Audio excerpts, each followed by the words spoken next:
Ok, bonjour Léo. Bonjour Franck. Ça va? Ça va, super. Nickel. Donc là aujourd'hui on va faire justement, on va passer en système de conduite supervisée. Parce que là on se trouve un peu dans une situation délicate, c'est au niveau des places d'examen.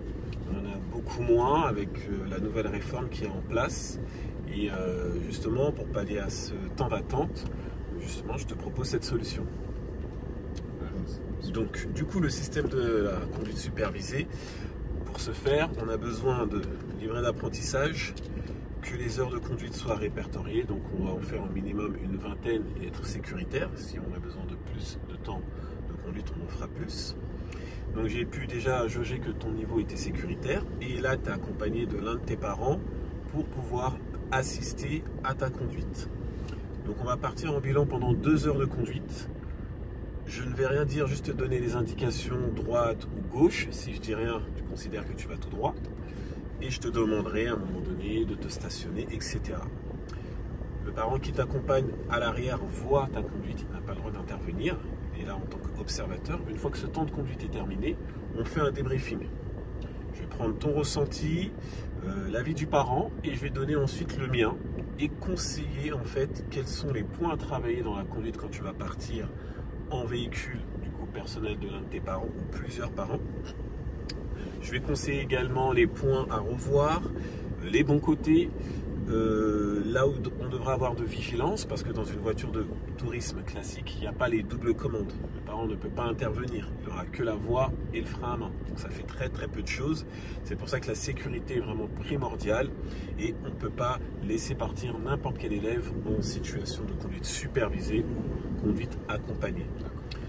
Donc voilà, donc une fois que le bilan est fait et que c'est constaté de nouveau que le niveau est sécuritaire, donc par moi et le parent également, tu pourras repartir justement avec soit cet autocollant qui peut être intitulé conduite accompagnée ou conduite supervisée, ou le magnète qui peut être juste collé sur le pare-choc, la carrosserie du véhicule, quand on est affecté à plusieurs parents pour conduire. Donc dans la conduite supervisée ou accompagnée, on peut avoir jusqu'à 5 accompagnateurs.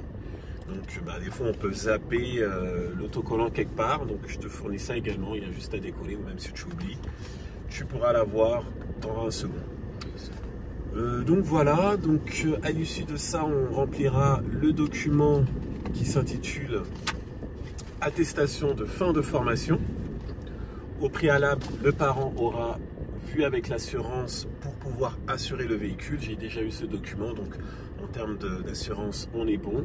Il y aura une partie à remettre pour toi à l'élève, une à fournir à l'assurance et une gardée par l'auto-école. Donc c'est en 3 feuillets.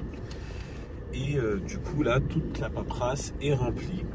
Et quand tu vas effectuer justement tes temps de conduite, puisque dans le système de conduite supervisée, on doit parcourir environ 1000 km au lieu des 3000 qui est demandé à un accompagné.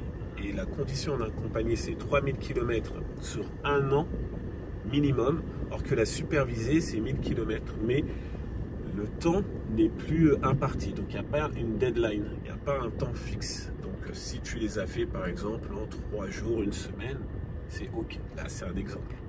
Si tu l'as fait en 1 semaine, en 2 semaines, c'est bon. Donc c'est beaucoup plus souple. Voilà.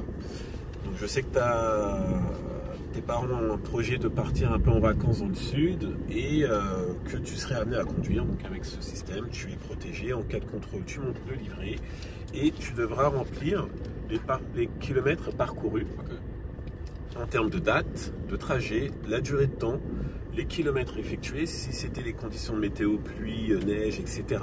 Le trafic, dense, ainsi de suite, et les remarques vues. Bon voilà, Léo a du mal à gérer les lacets. Les lacets, c'est un peu ce qu'on va considérer un peu des virages en montagne. Ou Léo a du mal, par exemple, à conduite de nuit sur autoroute. Je dis une bêtise parce que peut-être que tu as une petite myopie et c'est dérangeant, ou tes yeux se fatiguent, ou tu n'es pas habitué tout simplement, tes conditions physiques ne le permettent pas. Donc au lieu de conduire 2 heures de nuit, toi tu es peut-être une personne qui ne peut conduire qu'une seule heure.